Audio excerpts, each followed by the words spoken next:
Good morning to the Honorable Ministers of the Council, members of the media, online viewers, and radio listeners via St. Martin Gov Radio 107.9 FM and respective radio stations island-wide. I'm Relaika Roach, and welcome to the first virtual live Council of Ministers press briefing for today, Wednesday, April 8th, 2020. In order to practice social distancing, the Department of Communication has organized the first virtual Council of Ministers press briefing. I do ask that the listening and viewing public have patience with us, as this is the first meeting. At this time, I would like to invite the Minister of Justice, the Honorable Anna Richardson, to address you. Minister Richardson.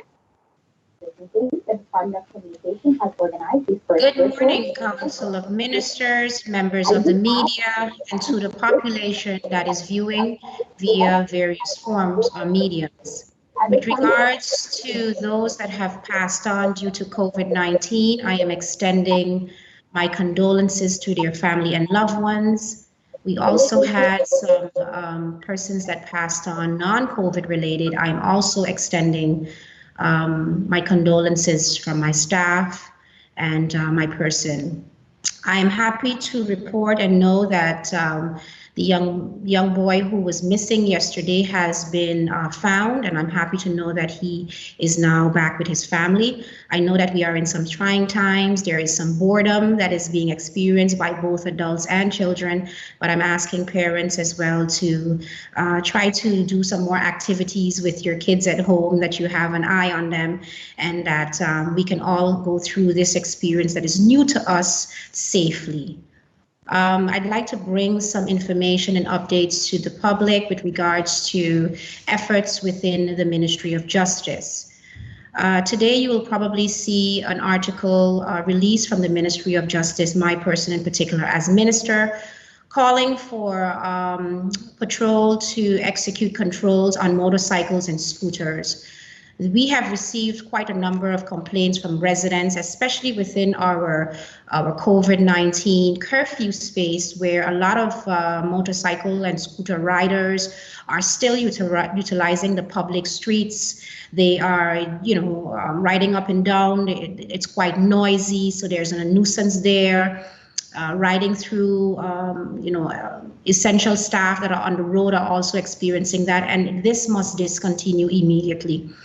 Individuals besides that are utilizing or using motorcycles and scooters on the public roads must have required documents such as a license to operate such a machinery.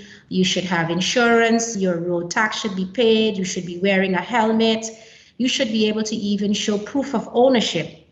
As such, if the authorities find anyone on the public roads where you should not be, first of all, within the curfew, and you cannot produce the documents I've just outlined, the motorcycle or scooter will be taken from you.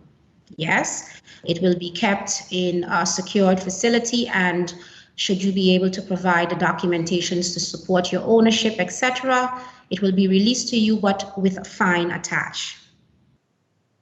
With regards to CFATF recommendations, yesterday, the 6th of April, I, as Minister of Justice, did receive official notification from the Secretariat in Trinidad and Tobago by again giving St. Martin notification that the plenary for 2020 has been changed from May to November 2020, considering we are in the space of COVID-19.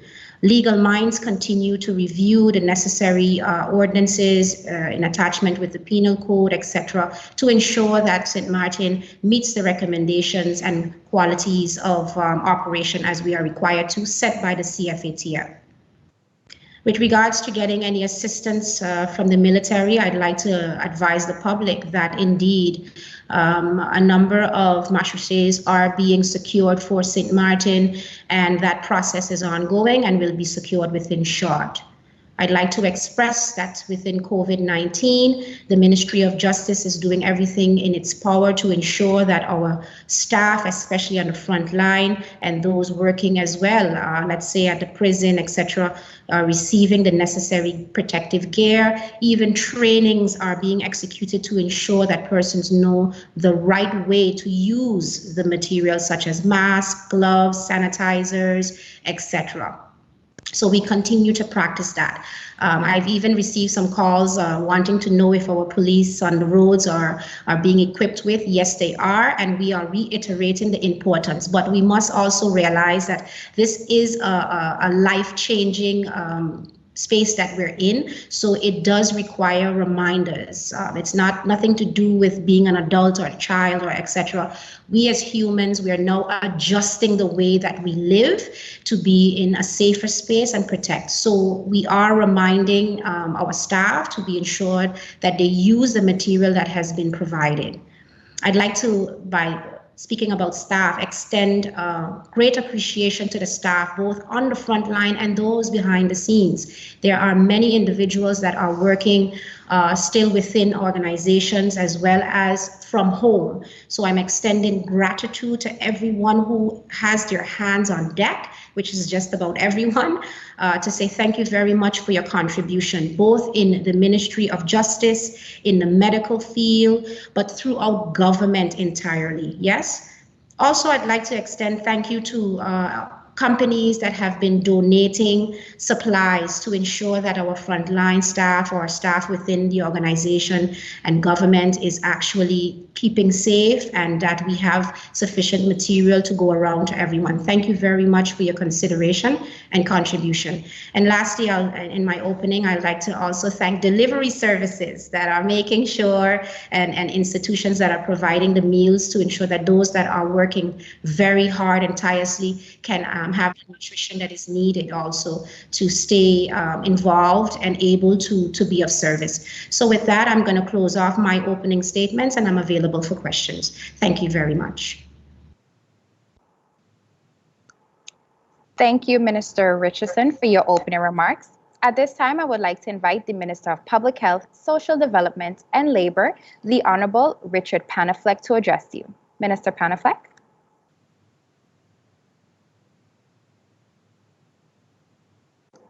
Minister, please unmute yourself, please.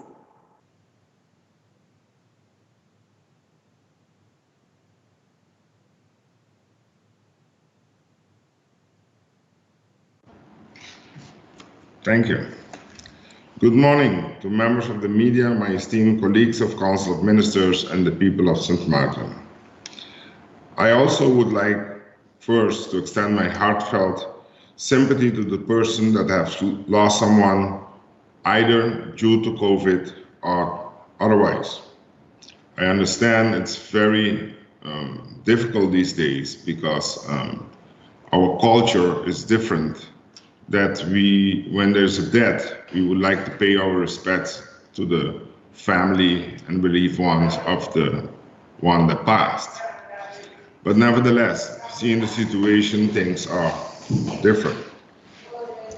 Our prayers will go out to the family. I urge all of those in need of urgent medical assistance or to travel for health-related reasons during the lockdown to email richard.panafleck, Panafleck being PANNEFLEK @stmartingov.org. After proper review, a reply will be sent to you with further advice. As announced, testing can now be done locally, which will increase testing capacity, hence the spike in confirmed cases. And increase in testing capabilities allows the government to have a better grip on the pandemic. Yesterday, April 7, was the World Health Day, a day to celebrate and honor the work of nurses, midwives, and those in the medical field. As they play a critical role in keeping the world healthy, I salute all of them who are in forefront of the COVID-19 response. COVID-19 is not only affecting the lives of the people of St. Martin, but the lives of the whole world. As Minister of ASR, I would like to stress on the importance of adhering to the rules and restrictions set forth by the Prime Minister, the chairperson of EOC, during the state of emergency. As your Minister of Health, Social Development and Labor, it is important that social aspect of the ministry is not overlooked. In the last weeks, ESF 7 had several meetings with church leaders, and community councils with the main objective to partner with them. These meetings will continue in the near future. I would like to express my appreciation to the VSR staff and volunteers and all who are helping preparing with supplying of food baskets to the financially vulnerable and those negatively impacted by the COVID-19. Approximately 762 boxes of food and 697 hygiene boxes have been packed. The packing of the food boxes began on Saturday, April 4th, and still ongoing, and the distribution began Monday, April 6, 2020. The government of St. Martin will continue to work relentlessly to ensure that every qualified person is assisted. These are trying times, but such situations are what pulls the community together. I have noticed the increase of labor complaints, and I have instructed my cabinet to maintain close communication with the head of labor department and her staff to ensure that employers are not abusing the situation regarding their employees, so that the last are not being treated unlawfully. I also would like to reiterate for those that may have labor complaints to email us at dismissalteam@stmartin.gov.org. So it's dismissalteam@stmartingov.org. In closing, I would like to thank my colleagues from Curaçao, Aruba, and the Netherlands so that St. Martin could have received in a swift and speedy manner the primarily 12 ICU beds with personnel who are from the United States so that we can be prepared in case it's necessary. May God bless us all, and may God protect St. Martin and the world. Thank you very much. Thank you, Minister Panafleck, for your opening remarks. At this time, I would like to invite the Minister of Public Housing, Spatial Planning, Environment, and Infrastructure, the Honorable Egbert Duran, to address you. Minister Duran. Good morning to the Prime Minister, fellow colleague ministers, the press, and the people of St. Martin on a whole. Today I speak to you with an extremely heavy heart.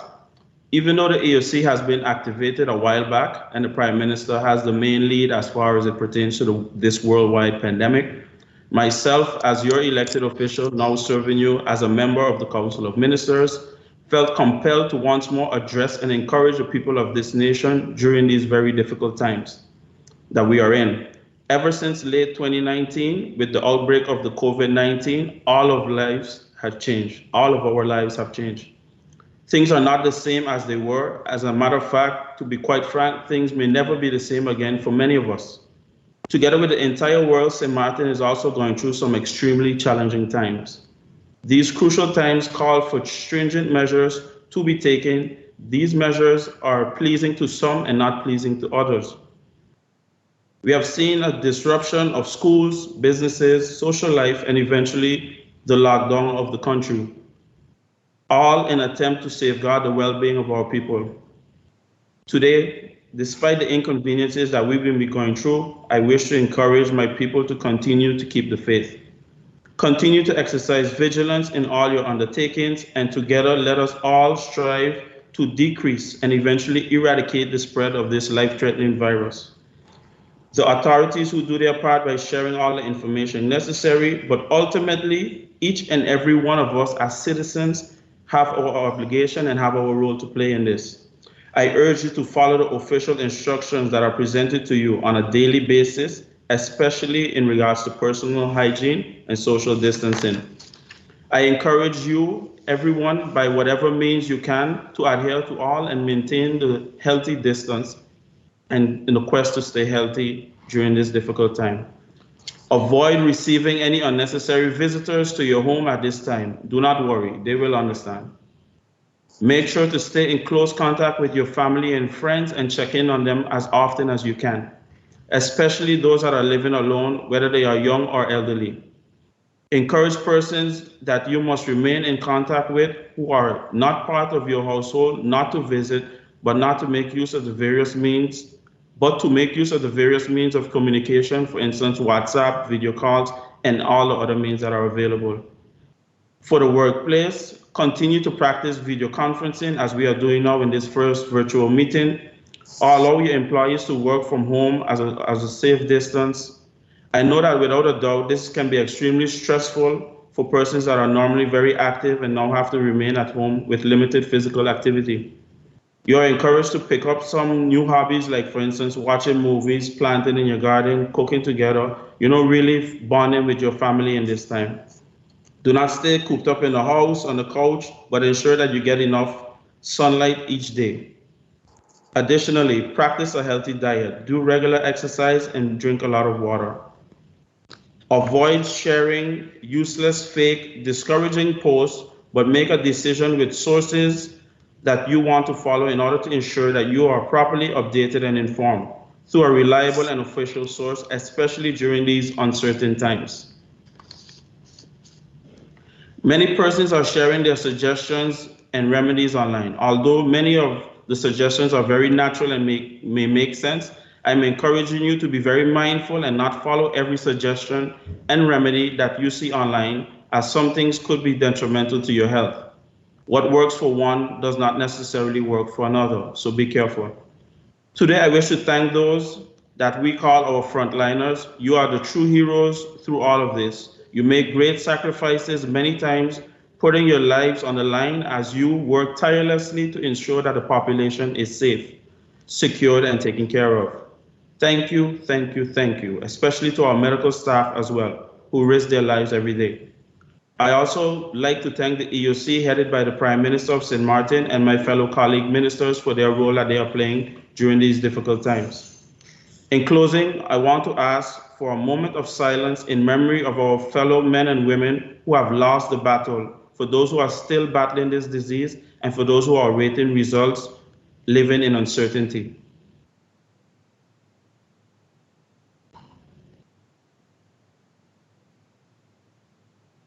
I trust you, my people, and I know that you want only what's best for St. Martin. And therefore, I have great faith that together with the help of the Almighty, you too will be part of working towards mitigating the spread of COVID-19. Remain positive. The only tearing down that should be taking place in these trying times is tearing down and getting rid of COVID-19. My people, St. Martin, we will pull through this. Let us work together towards making this happen. As difficult as it is, this too shall pass. God bless the people of St. Martin, and God bless all of you. Thank you very much. I look forward to any questions. Thank you, Minister Duran, for your opening remarks. At this time, I would like to invite the Minister of Education, Culture, Youth and Sport, the Honorable Rudolph Samuel, to address you. Minister Samuel. Good morning. Good morning to my colleagues. Good morning to all who are listening and viewing this broadcast by whichever medium. I would like to start off this morning in following my colleagues and wishing condolences to the families of colleagues, the families and colleagues of friends that have passed away, especially those in the field of education. We also know that besides those in the fields of education, some persons have passed away with the COVID virus. And I would also like to say strength to the families that have gone through and are going through some trying times. As Minister of Education, I've sent out a letter to the school boards informing them that indeed, because of the interruption of school in the normal way, that some exams have been canceled. We are talking about the foundation-based exams, of which the FBE exams have been canceled, and the traffic exams for Group 7 have been canceled. We also have from the secondary education that the central written exams for the VSBO, so that is the TKL, PBL, PKL, HAVO, and VBO, have been canceled. The Cambridge exams, the Cambridge Dutch exams, they also have been canceled.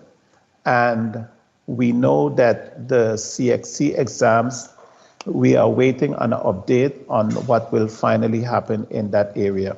The IB Diploma Programs.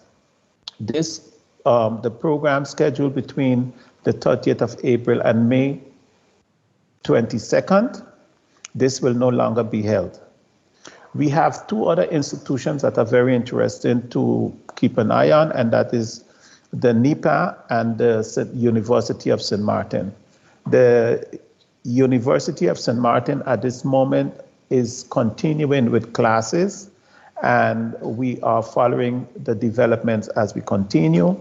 And the NEPA, because of the lockdown, is experiencing at this moment some interruption. So we would check based on the lockdown what the final decision would be for the educational program of this year. Some students, as we have been checking on, we have noticed that they are not connected digitally. So the Department of Education, which is busy checking on which students can get lessons from their teachers digitally, have noted indeed that some of them are not connected in the way that it should be. So for these, we are looking for a solution to see how we can make the connection for these children so that they can have their education in whichever way possible continue. The private institutions of St. Martin that are busy with education, we are also making contact with them in order to see how far and what their programs look like at this moment. I would like to also take the opportunity to thank those who are part of education on its entirety, the teachers, the students, the parents, the principals, also those from the department. I would also like to take a moment out and say thank you for the work that you're doing in these times. At this moment, I would leave it here until maybe possible questions. I thank you. Thank you, Minister Samuel, for your opening remarks. The Minister of Finance, the Honorable Artwell Edion, is present, however, will not be making any opening statements this morning. At this time, I would like to invite the Prime Minister and Minister of General Affairs, the Honorable Silveria Jacobs, to address you. Prime Minister Jacobs.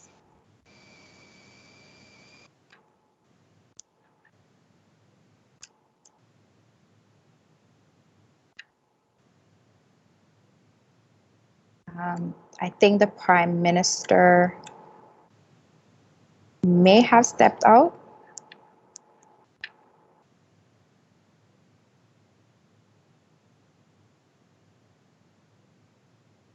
Can we just hold?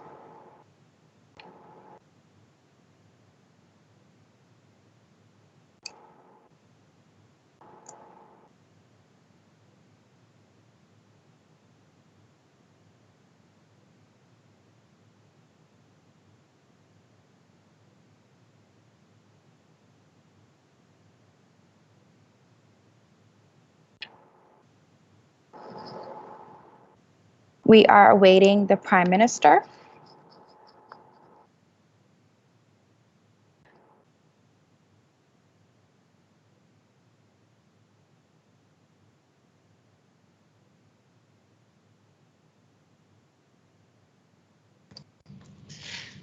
We are awaiting the Prime Minister. Yes, I'm here.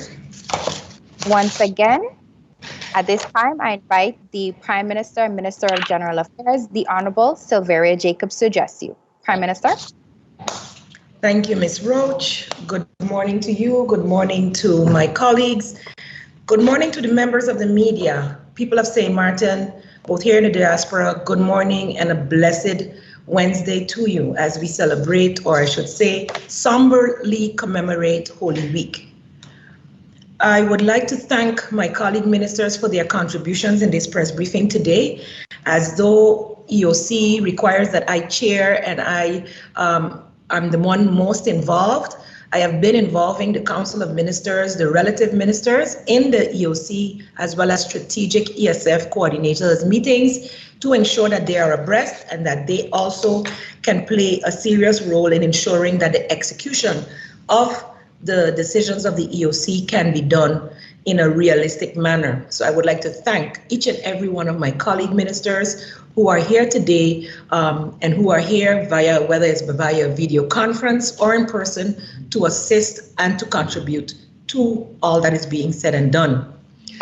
I would like to update, I do believe Minister Vesa already did quite some of the updates that I would have given, but I did receive late last night that we have 3 more positive cases. That's the only change I would add as of now to what I announced yesterday evening. So we are now at 43 positive cases. We continue to move around within the community. So not only waiting on persons to call 914, but based on the contact tracing that is taking place, you may see the quarantine numbers or the isolation numbers go up. I have seen or noted that with the update that I received yesterday from CPS, that the self-quarantine numbers went down drastically, and that is due to the fact that most persons have come out of their 14 or 21-day quarantine, depending on what reason they were quarantined.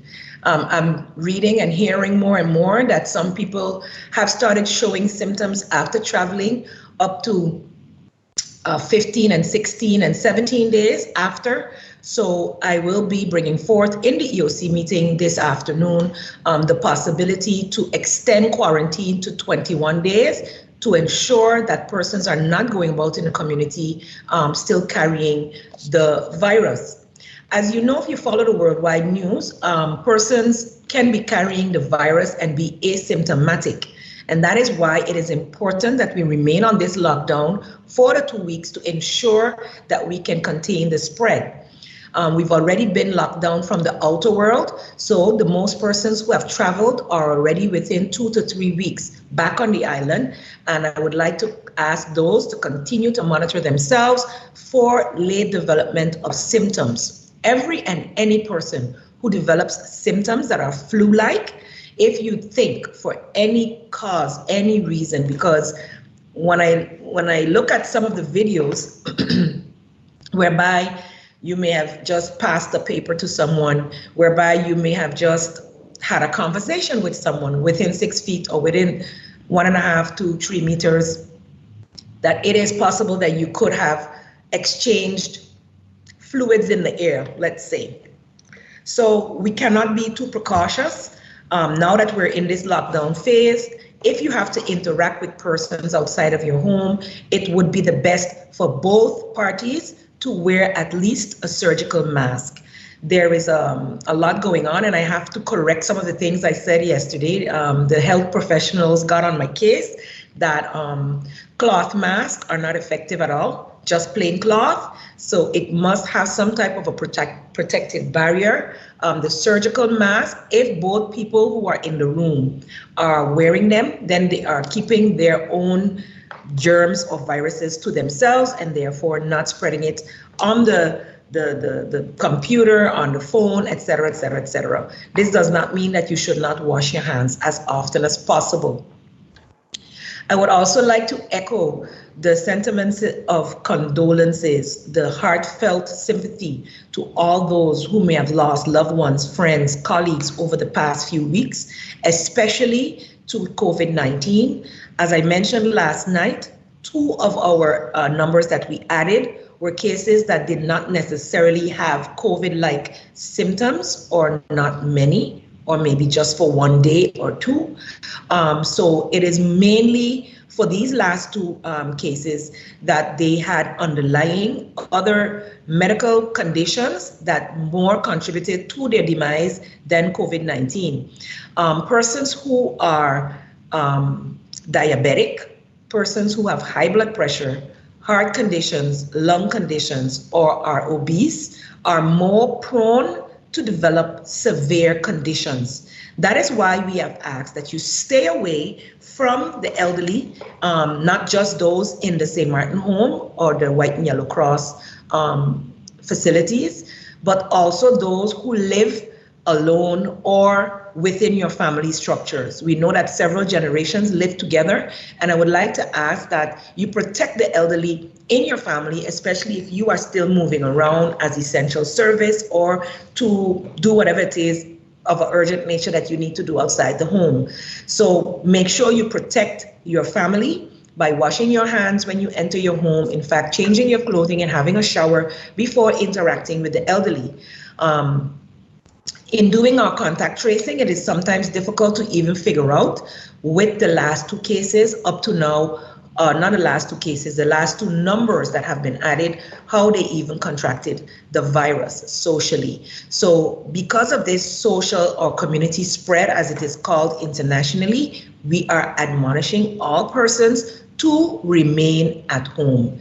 Please, the police on both sides of the island and the gendarmes are working diligently. Some people feel they're asking too much questions, but without that, we are having persons moving for no urgent reasons.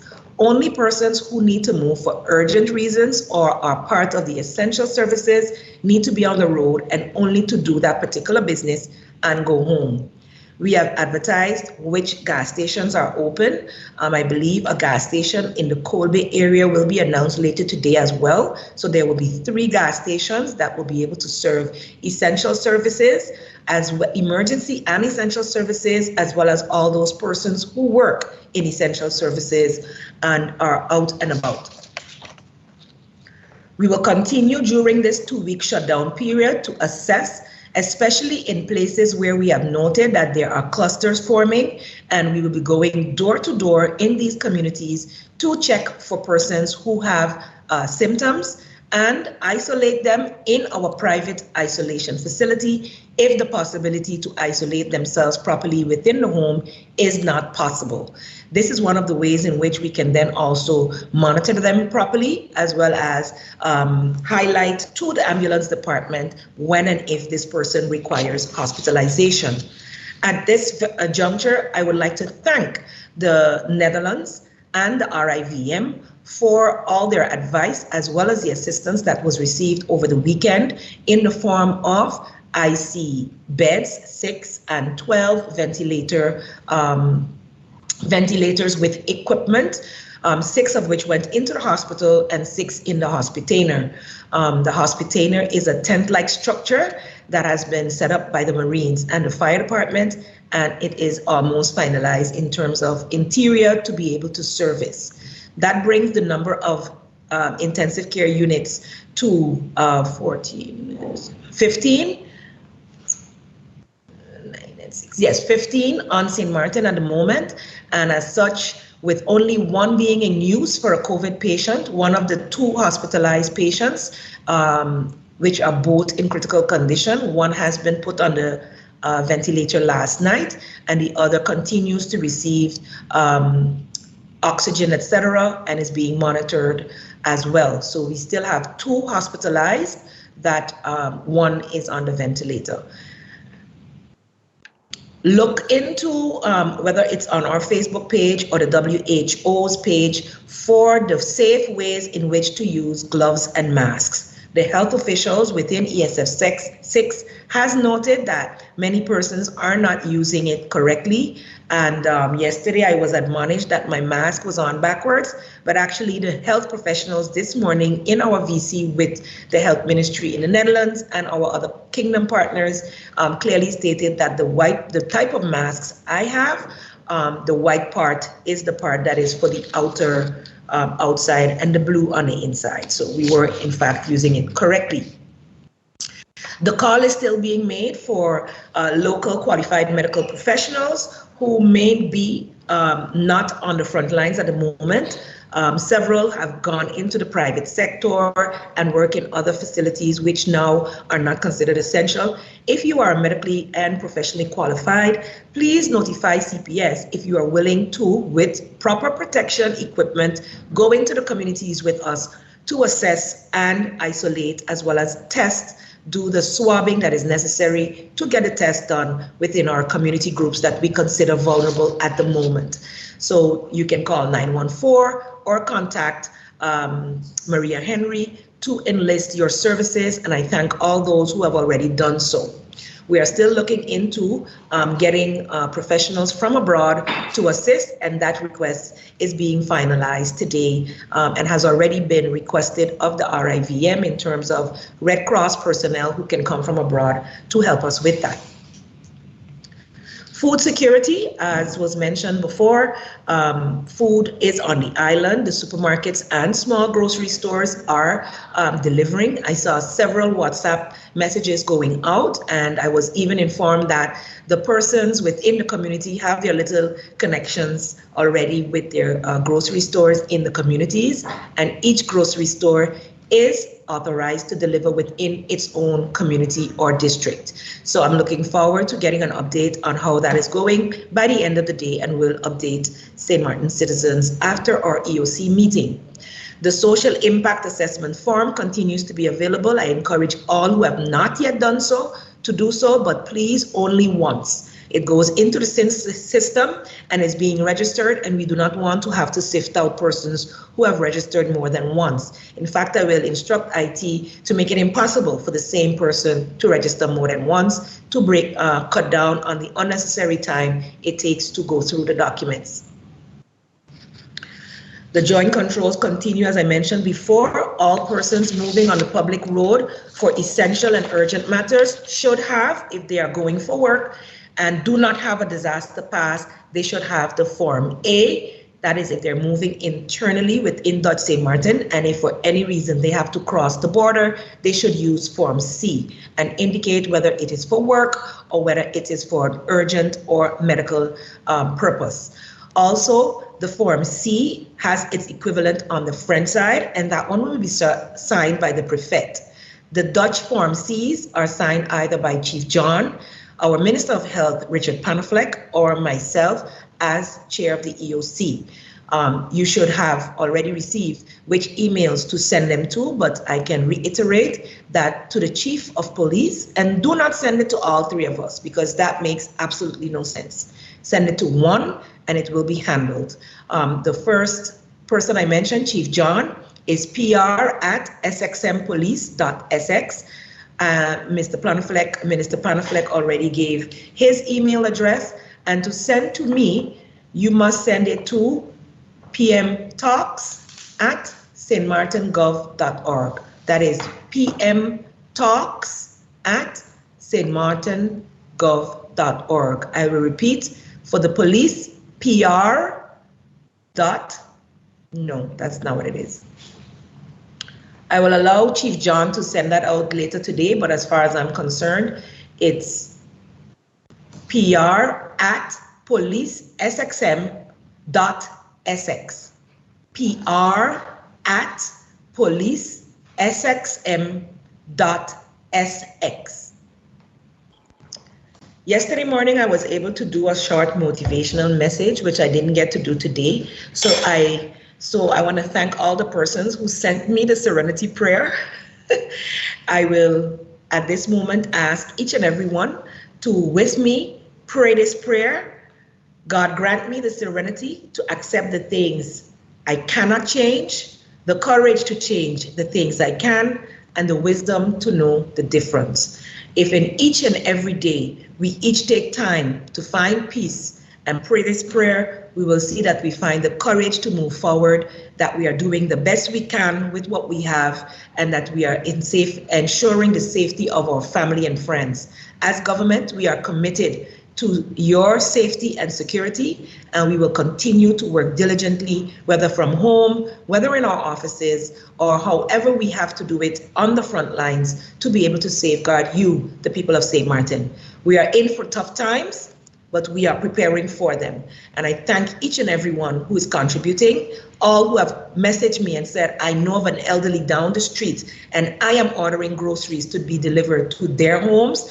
Kudos to each and every one of you. That is what I call community. That is what I call St. Martin Strong. And I would like to wish each and every one strength during this time as we continue to fight COVID virus, and uphold all our frontliners in prayer as they go about the daily hard work of safeguarding us and putting themselves at risk on a daily basis. Thank you. Thank you, Prime Minister, for your opening remarks. As mentioned previously, the Minister of Finance, the Honorable Artwell Edion, will not be making any opening statements, but available for any questions the media may have. We now move on to the question and answer session. Bibi Shah of SMN News, you have the floor.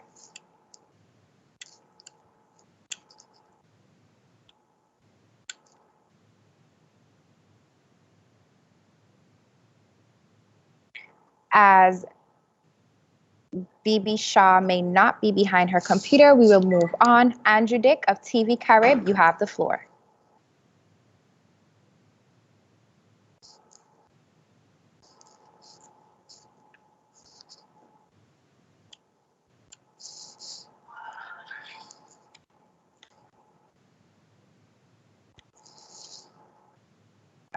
Seems like Mr. Dick is also not behind of his computer. Jeffrey Cochran of Island 92, you have the floor. Thank you, Relika. I hope I'm coming over loud and clear. I think this question might be best addressed to our Prime Minister, but whoever feels most appropriate to answer the question, I think that is also fine by me. We've heard an awful lot about the support that we've received from the Netherlands, especially as it involves medical equipment, medical supplies, drugs. I'm used to treat COVID-19. I'm curious about the type of drugs that have been received and when they're being prescribed and how that process is working. What have we received from the Netherlands? We've heard an awful lot about hydroxychloroquine in the news. Is that indeed some of the stuff that's been sent? And is that what we're prescribing and when? Thank you, Dr. Stock. Good morning to you. I have seen the list of all the medication that has been sent. I have seen that one that you mentioned, the chloroquine, or I'm not sure how to pronounce it. That one did arrive as well. What has been received is specific medication necessary for when you put a person on a ventilator, as well as medication related to the COVID-19 that is being used, especially as we're getting this from the Netherlands within our kingdom.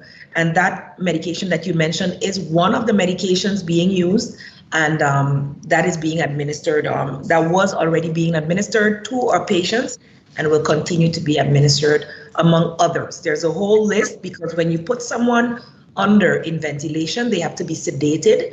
And so the sedation medication, as well as other medications necessary to keep their other organs functioning, have to be applied.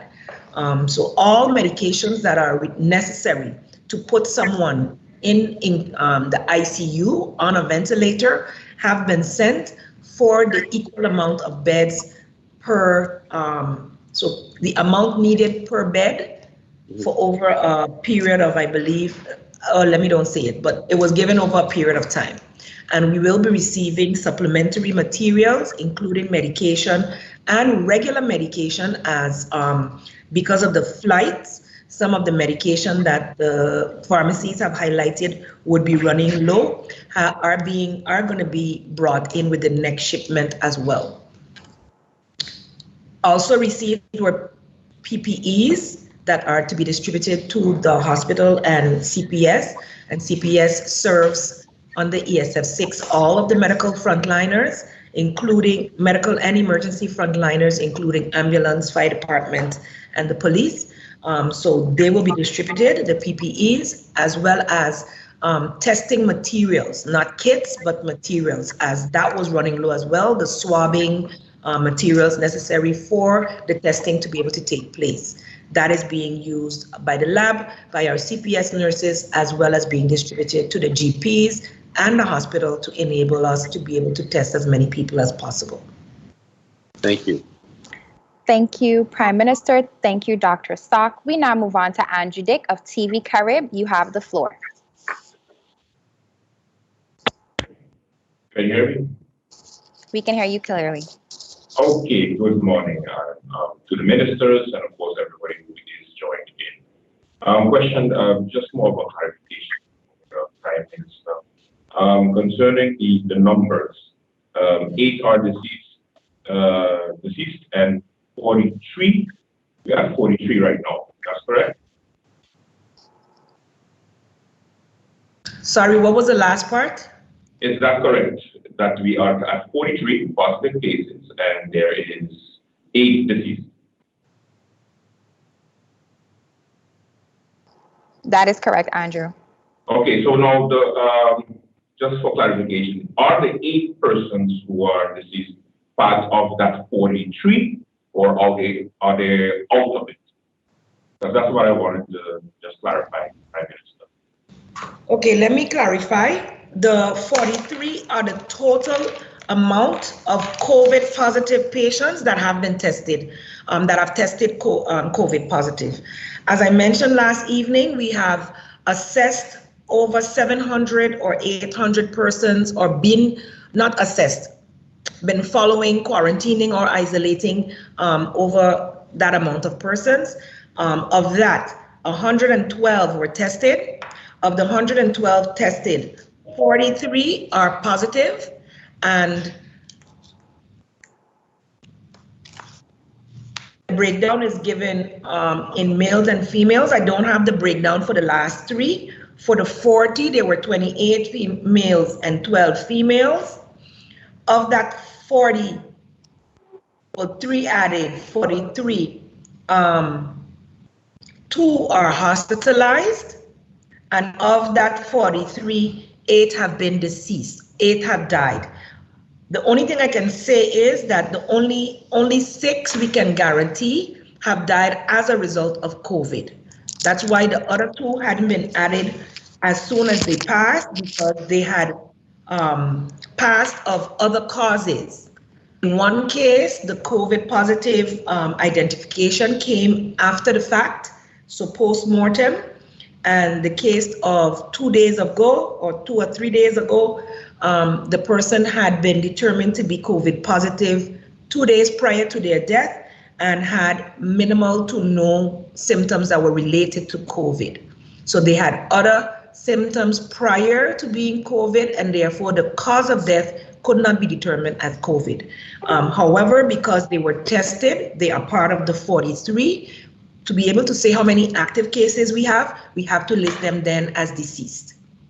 I'm hoping that clarifies things. So we have 34 active cases following now, as only one of the 43 we can decide or determine is completely healed. The others, the first 6 that were notified, so our cases 1 through 6, or 1, 3, 4, 5, and 6, are being monitored for symptoms. And as soon as they are asymptomatic, then we will give them a few days of being asymptomatic, test them to ensure that they are negative, or as it is being done within circles now, after you've been without symptoms for at least 7 days, then you are considered to be healed. Thank you. Thank you, Andrew Dick. Thank you, Prime Minister. Bibi Shah of SMN News, you have the floor. Relaika, are you hearing me now? Yes, Bibi, we're hearing you. Go ahead. All right. I was there all along. I don't know what went wrong in the first beginning, but that's all right. My first set of questions are to the Prime Minister and to the Minister of VSR, Mr. Penafleck. Patients or persons, there are lots of persons that have contacted me. Some of them, they are very desperate, they're panicking because even though they are working, they do not have or not in possession of medical insurance. They're having problems, either they're jilted by employers or having issues getting these cards from SZB. What mechanism or what is in place for persons that do not have health insurance and may have symptoms of the COVID, or may be in contact or was in contact with someone who was tested positive? Over and over, I'm hearing the Prime Minister calling on people to come forward, contact CPS. The feedback I'm getting, Madam Prime Minister, is that there are people that may have symptoms or was in contact with those that have symptoms or tested positive, but the fact that they do not have any health insurance, they're not moving forward. Can you explain to us, either you or the Minister of VSR, what is it we have in place for those persons without medical insurance? Okay, I was wondering where the question was. Thank you, Bibi. The question related to everyone who dials 914. Nobody's asking whether you have a doctor card or not. This is a pandemic. As such, the government of St. Martin is the one carrying the load of the bills where that is concerned. So persons who have issues that they are working and don't have a valid SZV card should call send an email to infosod@stmartingov.org. That will get you in direct contact with the social welfare department, which will then have a discussion that is pertaining to doctor cards. Or dismissals, that one is for Labor Department. Dismissal team at stmartingov.org. It may not be that you have a dispute, but anything related to work-related matters, and that means your employer's responsibility to provide you with a doctor card, with an SZV card, should be handled then via dismissal team, DISMISSALTEAM at stmartingov.org, and you can find this on our website page of government. Is related to, as you mentioned before, anyone who calls. So the service of persons who may or may not be COVID-19 is not restricted to SZV card holders or NAGICO or whomever card holders. This is for every person on the island. We are not discriminating. If you are not well, you must call 914 or your family doctor. If you do not have a family doctor, call 914. Thank you, Prime Minister. Thank you, Bibi. We now move on to the second round of questions. Dr. Sock of Island 92, you have the floor. Thank you so much. My next set of questions are really ones that have come in about logistics. They apply to simple things that we're getting from our listeners at the radio station. And people are saying to me, listen, we want to take our trash out. We know garbage services, garbage collection, trash collection is continuing, but the place that our trash is collected is not right outside our home. It's a little way down the street. Is it acceptable for us to kind of walk down the street to dispose of the trash properly? And then I guess the other logistics question that I've been getting is people are telling me that they've had things shipped into the island and cargo companies are not necessarily responding to them with respect to deliveries. And these things that people are having shipped in are supplies and medical supplies that they're using as part of their normal day-to-day activities. I'd love to, are these types of activities, these types of logistic things allowed to continue? Thank you, Dr. Sock. Once again, yes, logistically, if it is not possible for you to just put your garbage out right outside your door, your yard, and you have to walk a ways, you will not be receiving a fine for dumping your garbage.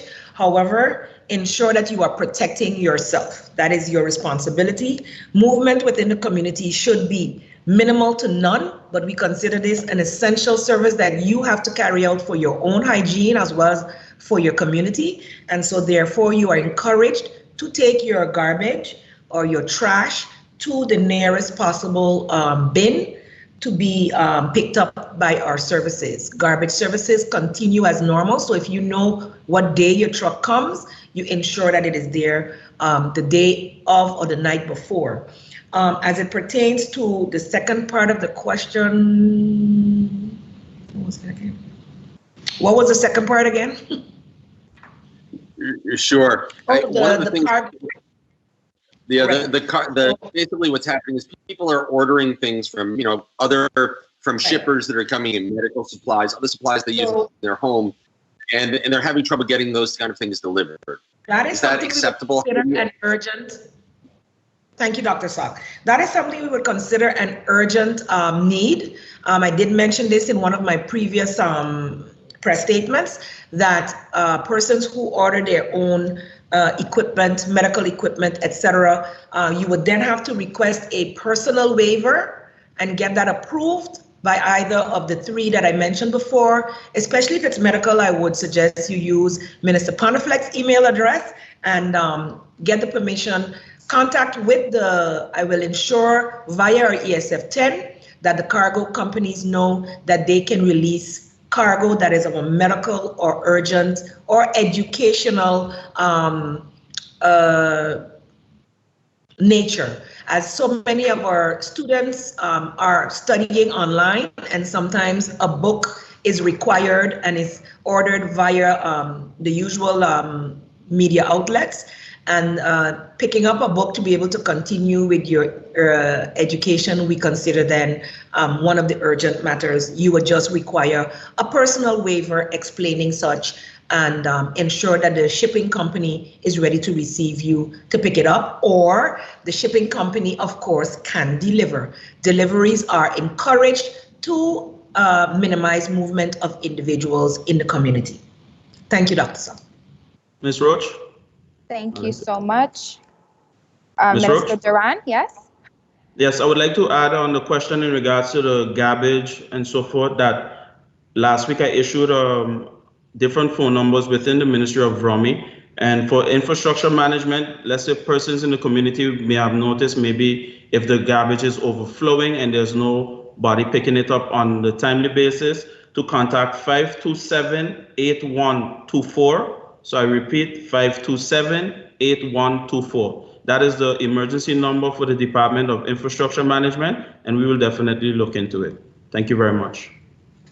Thank you so much, Prime Minister. Thank you so much, Minister Duran. I would now like to call on Andrew Dick of TV Carib. Please note this will be the last round of questions. Andrew, you have the floor. Thank you, Rolika. Question for Minister of Justice and Minister of Finance.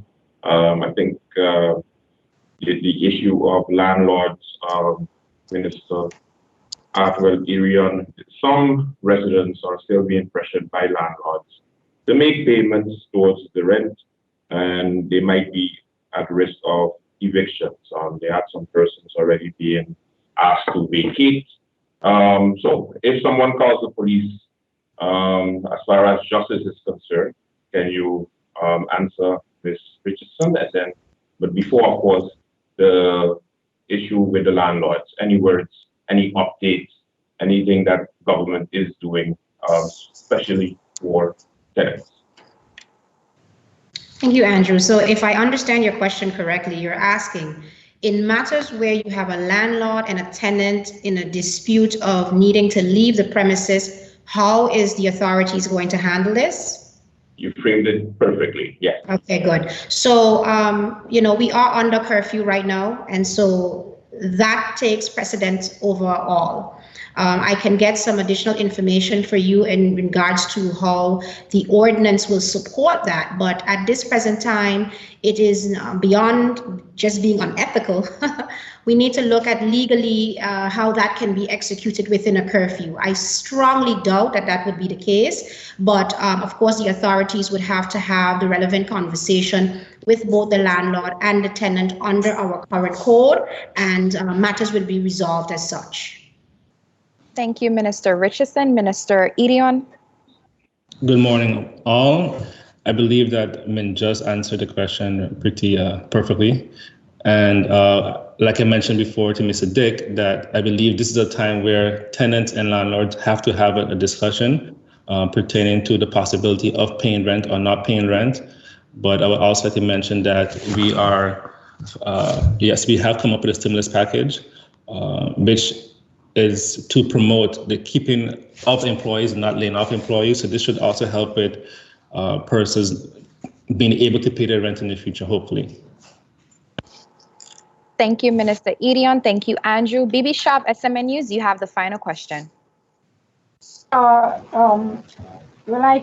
have actually two questions in one. I noticed the epidemiologist is not on the island. Is government trying to get a local epidemiologist. And the other question is about SMMC. Just yesterday, they sent out a release expressing concerns about needing at least 30 staff members. If those staff members are not found locally, will we be looking outside for help?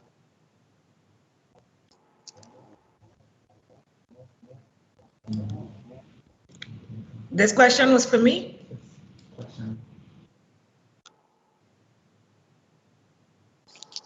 BB, can you unmute your mic and let us know if that was for the Prime Minister or Minister Panafleck, please?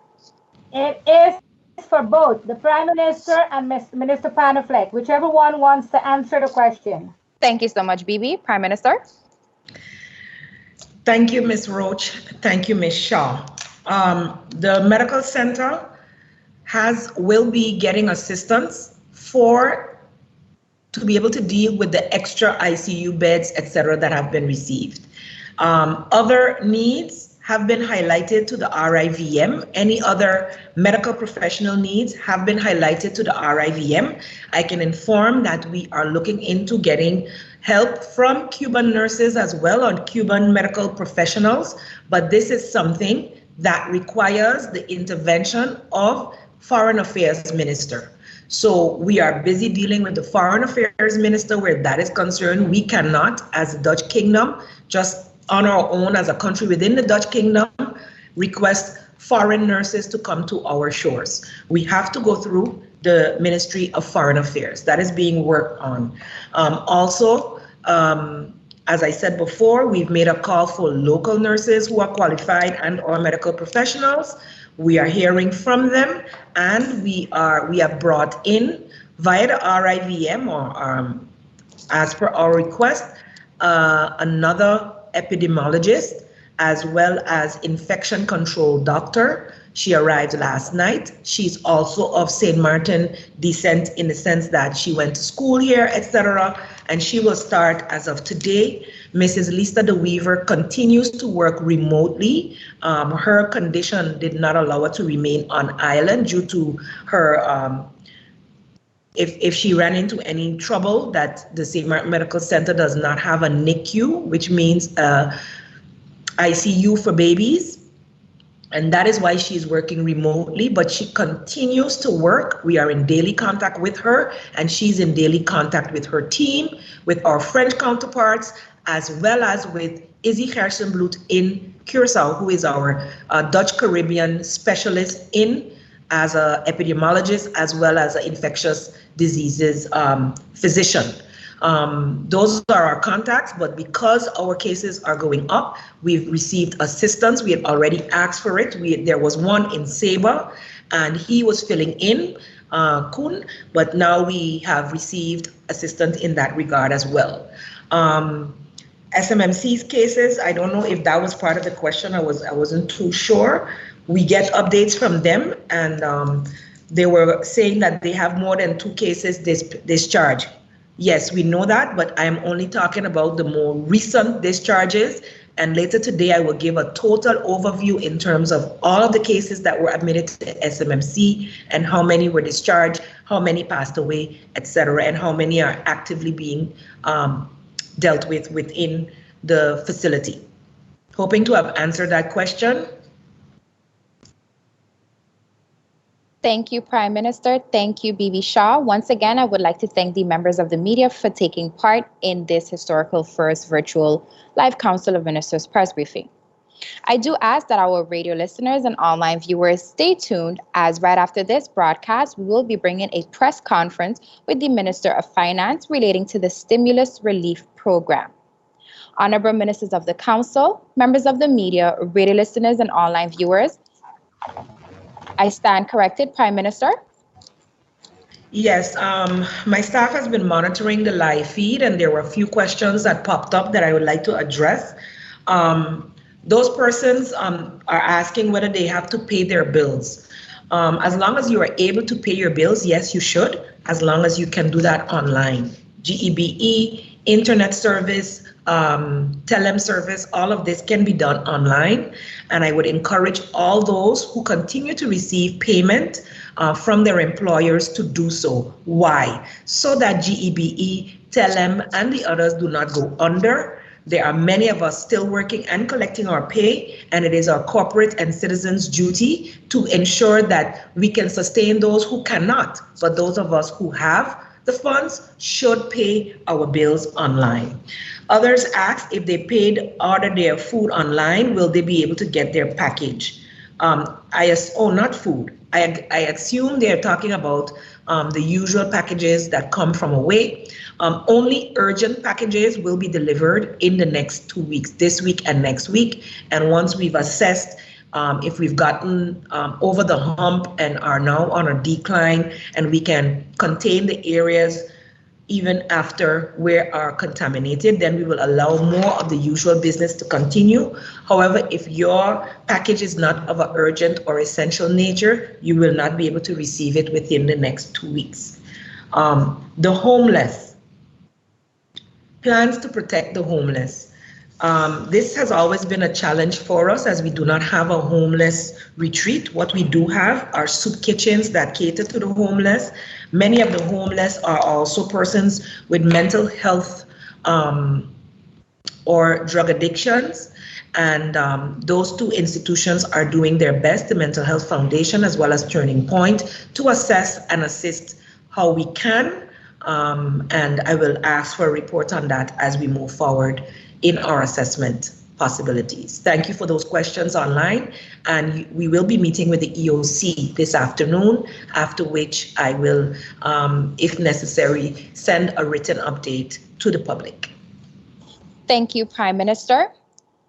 Once again, honorable ministers of the council, members of the media, radio listeners, and online viewers, this brings us to the end of this first virtual live Council of Ministers press briefing for today, Wednesday, April 8th, 2020.